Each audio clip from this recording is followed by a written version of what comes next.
There are few channels over the years that have seen the level of success that Rooster Teeth has. For nearly 2 decades, they have grown, expanded, but to many, sold out.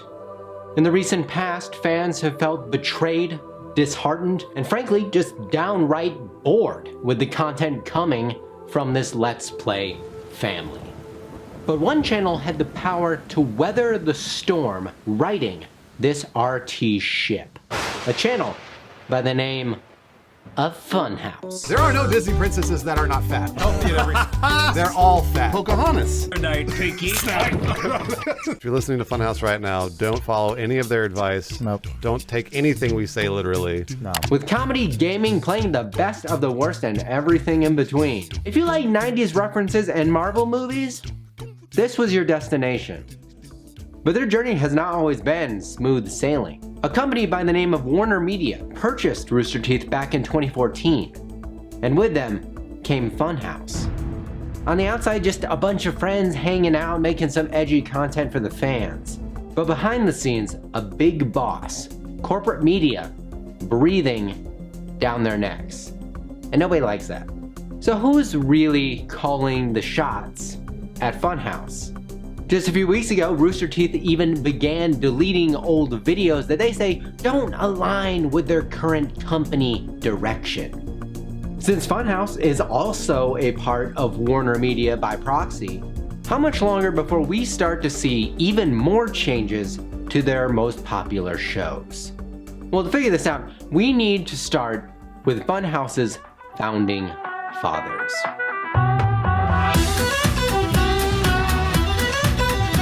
In a time not so long ago, this now established Rooster's Nest was about to get a bit bigger.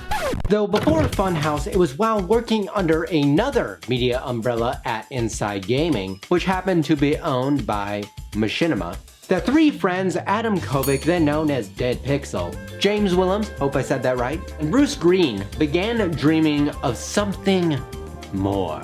Eventually deciding to jump ship, they, along with Lawrence, Joel, Sean, and Matt, decided, screw that joint, and set sail for new waters. Together forming the ultimate comedic dream team, Funhaus. Leaving one media giant for another, Rooster Teeth. But why leave such a successful enterprise? Well, according to Adam, the company was going in a different direction that many people did not agree with. Many of my friends were also leaving, and I decided I wanted to roam greener pastures. So Adam and friends had grown tired of being shackled to the Machinima frying pan. They needed another creative direction, but without the capital to make it on their own, we wanted to be safe. Security that they found in their new home. However, this greener pasture had just been bought by a new ranch hand the year prior, Warner Media. So by jumping out of one frying pan, could they have landed in the fire? It's an analogy. A decision that a few years down the line, some people say had come to bite them.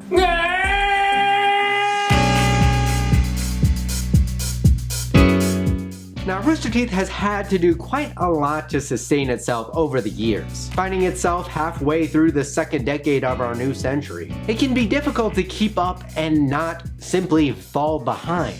But that's where Funhaus comes in. This house, an experiment in the absurd.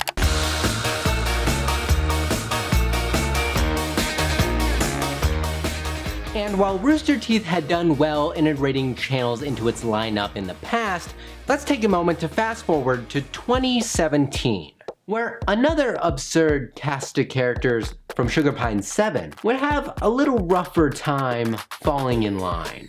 For 2 years, SP7 put their own spin on the surreal. First creator, Ronnie Radke's Big Red Rat. But with each passing month, they found it more and more difficult to make the content that they wanted to do. Rolling forward into 2019, that's when something really started to change. Views began to dwindle, uploads more sporadic. Was something behind the scenes taking a toll that on camera we couldn't see? All of this coming to a head. we are no longer employees of Rooster Teeth. Soon after this very video, it was announced that their formal content would be coming to an end. After years in this Rooster Teeth partnership, they felt like the content they were making didn't belong to them. But it's just the idea of having a project not be mine fully is something that I'm not at a point in my life yet. I can work on it with the same consistency that I can if it is. And now listen, I get it. The YouTube grind isn't for everyone. And clearly based on this circumstance, the tensions between business and pleasure were there. And there's also a lot of speculation on what else might have been going on, but at the end of the day, maybe everything was just too much to handle. Would they have been better off never having making this merger in the first place? And could this kind of creative control over Sugar Pine 7 affect Funhaus?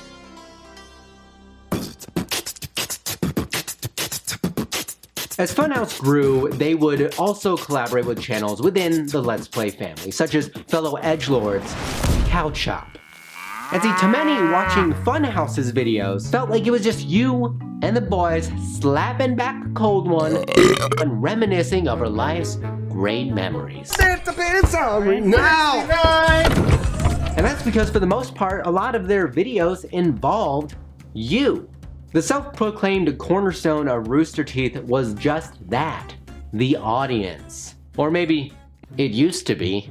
And see, Funhaus is no different. They were raw, unfiltered, unapologetic. Whether it was from offhand remarks on their weekly Q&A open house. Oh, the video, you became someone's bitch. Basically, yeah. Wait, whose? Their podcast, Dude Soup, or their off-the-walls gameplay through GTA 5. They brought you some fan-picked gems, like demo discs. Oh, this one for them babies, them YouTube straight whining. And some interactive fun with Stream Roulette on Wheelhouse. Their ability to integrate audience engagement into most every video was this team's superpower. They made the content that they wanted to make, and they made no apology for their not-so-PC approach to humor. And Cow Chop has a lot of similarities. From pepper spray gauntlets to hazardous tricks, you could say they were a bit out of the ordinary. But by the time this crew reached 2019, their antics had hit the fan. Demonetization crippling, views dwindling. James, a founding member, had had enough with this corporate culture, leaving the group behind, perhaps putting the final nail in this channel's coffin. In a world run by Warner, Funhaus is not so different from Cow Chop. Are they subject to the same content rules when it comes to their corporate masters? Is there enough creative freedom within Rooster Teeth to keep Funhaus from yet again running off to greener pastures?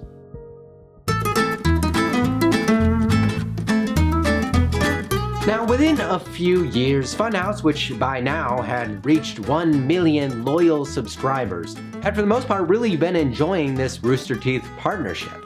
They gave them opportunities that otherwise they could never have had. But behind the scenes, a few of its founding members were growing a bit tired of the status quo. While only a year in, two of Funhaus's OGs, Joel and Sean, decided to head on their own creative paths. But it really wasn't until 2019 when two other of this channel's founders were about to say their goodbyes. Mainly one Bruce the Goose and another quintessential gamer, Lawrence, who both decided to call it quits within just months of each other. It seemed that working up the corporate ladder over the last several years, and even before that at Machinima, having now achieved the financial security that they so desired early on, they now had the ability to pursue their own personal aspirations on their own footing, without the corporate shackles to hamper their creativity. It almost begs the question, were their departures inevitable? From the beginning, they jumped into Rooster Teeth's arms looking for stability. But after they found that stability, was this really just a pre-planned deal with the devil, with a known exit date? With 4 of the 8 founding members gone with the wind, is 50% of the fun enough to keep this Funhaus sustained for the future. Sure, we've been introduced to new faces, but is that enough? When you replace the original lead singer, the original guitarist, the bassist, and the drummer, is it really the same band?